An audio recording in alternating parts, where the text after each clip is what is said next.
সামনের মাঠগাটটা কিন্তু ভেঙে গেছে, পাশাপাশি রিংটা হালকা একটু টাল হয়েছে এবং যে ইনার টিউব আছে এটা কিন্তু বাঁকা হয়ে। আসসালামু আলাইকুম সবাইকে, আমার ফেসবুক পেজ থেকে আমি বাইক ডক্টর জিসান। তো এটা হচ্ছে FZS ভার্সন 3 একটা বাইক। তো বাইকটা মূলত অ্যাক্সিডেন্ট করছে অটোর সাথে।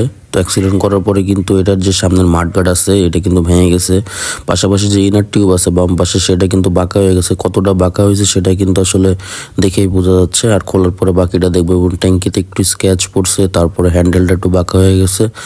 তো পাশাপাশি এখানে যে বাম পাশের ইনার টিউবটা অনেকখানি বেশি বাঁকা হয়ে গেছে, দেখেই বোঝা যাচ্ছে। এবং এটার যে মেজারমেন্টটা আছে মেজারমেন্টটা কিন্তু ঠিক নাই, পাশাপাশি লুকিং গ্লাসটাও কিন্তু ভেঙে গেছে। তো মূলত এইগুলো আসলে কিভাবে আমরা কাজ করব সেটাই দেখানোর উদ্দেশ্য। এখানে যে টির সাথে যে একটা বডির যে একটা ইয়া থাকে সেটা কিন্তু বাঁকা হয়ে ভিতরে ঢুকে গেছে, এটাও ঠিক করব। পাশাপাশি আরও যে কাজগুলো আছে সেগুলো আসলে কিভাবে কাজ করি সেটাই দেখানোর উদ্দেশ্য। তো আপনারা সাথে থাকবেন এবং দেখতে থাকবেন সম্পূর্ণ ভিডিওটা। আসলে ফুল গাড়িটাই আমরা কিভাবে কাজ করে দিই, এই অ্যাক্সিডেন্টের যে সমস্যাটা ছিল এগুলো সমাধান করি কিভাবে সেটা আসলে দেখানোর উদ্দেশ্য। তো সাথে থাকেন এবং দেখতে থাকেন। তো ফেন্ডারটা খুলে নিচ্ছি, ফেন্ডারটা খুলে নিয়ে কিন্তু ফেন্ডারটা আমরা নতুন মাঝখানে যে পার্টটা আছে সেটা চেঞ্জ করে দিব শুধুমাত্র। ফেন্ডারের নিচেও ভাঙছে উপরেও ভাঙছে, পাশাপাশি যে ইনার টিউবটা আছে এটাও খুলবো, খুলে এটা নতুন চেঞ্জ করে দিব। কারণ নতুন চেঞ্জ করার একটা কারণ আছে, কারণ ছাড়া আসলে চেঞ্জ করব না। এটা সোজা করে দিলে হয়তো এটা লাস্টিং করবে না। লাস্টিং বলতে যখন আমি ফর্ক সিলটা লাগাবো সিলটা কিন্তু থাকবে না, 2 দিন পর পর কেটে যাবে বা এটার সাথে অ্যাডজাস্ট হবে না। যার কারণে কিন্তু আমি ইনার টিউবটাই নতুন চেঞ্জ করে দেবো, শুধু মাঝখানের যে রডটা আছে এটা আসলে অনেক পরিমাণে বেশি বাঁকা হয়েছে, মোবাইলে হয়তো বোঝা যাচ্ছে না ক্যামেরাতে। তো সরাসরি দেখলে আসলে বুঝতে পারবেন এখানে কিন্তু একটা হালকা স্পট পড়ে গেছে, যার কারণে কিন্তু এটা চেঞ্জ করে দিব। এবং রিং যেটা আছে সেটাও কিন্তু আমি চেক দিচ্ছি যে টাল আছে কিনা। তো রিংটা কিন্তু হালকা একটু টাল হয়েছে, তো এতটুকু টালে আমার কাছে মনে হয় যে এটা কোনো সমস্যা না, এটা চলবে। পাশাপাশি যে ডিস্কটা আছে সেটাও কিন্তু আমি চেক করছি, ডিস্কটাও কিন্তু চলে, ডিস্কটাও কিন্তু টাল হয় নাই, তবে হালকা একটু রিংয়ে টাল আছে। তো যাই হোক, নতুন একটা ইনার টিউব নিলাম।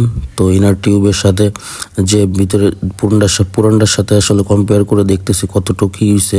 তো এইটা যে দাগটা দেখতেছেন এটাই মূলত একটু পড়ে গেছে, বাঁকার কারণ হয়েছে এখানে। তো এটা যদি আমি সোজা করে দিই সেক্ষেত্রে কিন্তু এটা আপনার আগের মতো হবে না, এই সিলটা বারবার কেটে যাবে। যার কারণে কিন্তু আমি নতুন ইনার টিউবটাই নতুনটা সেটিং করতে চাচ্ছি বা করে দিচ্ছি, যার কারণে উনি লং টাইম চালাতে পারে। এই জন্যই মূলত আমার এই ইনার টিউবটা চেঞ্জ করা।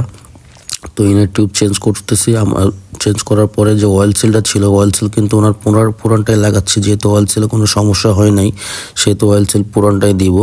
পাশাপাশি এইটার যে ফর্কের যে অয়েলটা সেটাও কিন্তু আমার কাছে নতুন নাই, যার কারণে আমি ওনার যে যেটা বের করছে এটাই কিন্তু দিয়ে দিচ্ছি। আমার কাছে মনে হয় না কোনো সমস্যা হবে। এবং ফর্ক অয়েল যেহেতু এটা খোলা হয়েছে একটু শর্ট পরে, তো সেই কারণে আমি আমার কাছ থেকে একটু আমি অরিজিনাল যে অয়েলটা আছে এই অয়েলটা কিন্তু দিয়ে দিব। মূলত সাসপেনশন কিভাবে আমরা সেট আপ করি সেটা আমি আগে একটা ভিডিওতে দিয়েছি, আপনারা দেখেছেন। তো মূলত 460 ml এটার ভিতরে 59 ml দিব আমরা। তো দেওয়ার পরে এটা সেটিং করে আমি বাইকটা নিজে রাইড দিব। রাইড দেওয়ার পরে কিন্তু আমি আপনাদের সাথে শেয়ার করবো আসলে যে কাজটা যে করলাম এটা কি সম্পূর্ণ হয়েছে কিনা। আসলে আমরা অ্যাক্সিডেন্টের বাইকের যে কাজগুলো করি এগুলা মূলত এরকমভাবে করে দিই জানি নতুন বাইক যে কেনার পরে যেরকম একটা ফিল পান সেরকম আসলে এটা করার চেষ্টা করি। কারণ শোরুমে বা আমাদের কাছে যারা সার্ভিস করান বা যারা অ্যাক্সিডেন্টাল বাইকের কাজ করান তারা কিন্তু চান যে আমার বাইকটা নতুনের মতো হোক, জানি কেউ বুঝতে না পারে অ্যাক্সিডেন্ট করছে। এই জন্যই মূলত আমাদের কাছে সার্ভিস নেন মানুষ, কাস্টমাররা। তো আমরা আসলে ওইভাবেই চেষ্টা করি যে সার্ভিসটা ওইরকমভাবে দেওয়ার জন্য। তো এটাও মোটামুটি সামনের চাকা এবং মাঠগার্ড এগুলো কিন্তু লাগানো শেষ। তো একটু পরে আমি বাইকটা রাইড দিব। তো মোটামুটি কাজ শেষ, এখন আমি রাইডে বেরোচ্ছি। তো রাইড করলে আসলে বুঝতে পারবো যে এটা কি ঠিক আছে কি না। তো আমি চালায় আসলাম, চালায় দেখলাম যে না ঠিক আছে, সামনের হ্যান্ডেল ছাইড়া দিয়ে চালায় দেখছি ওকে আছে। তো মূলত কি চেঞ্জ করছে এখানে যে হ্যান্ডেলটা ছিল হ্যান্ডেলটা কিন্তু বাঁকা ছিল, হ্যান্ডেলটা নতুন লাগাই দিছি, এটা ঠিক আছে। পাশাপাশি যে ইনার টিউবটা ছিল সেটাও কিন্তু নতুন লাগাইছে। এখন কিন্তু বোঝার কোনো উপায় নাই যে এটা অ্যাক্সিডেন্ট করছে এবং অল এভরিথিং ওকে।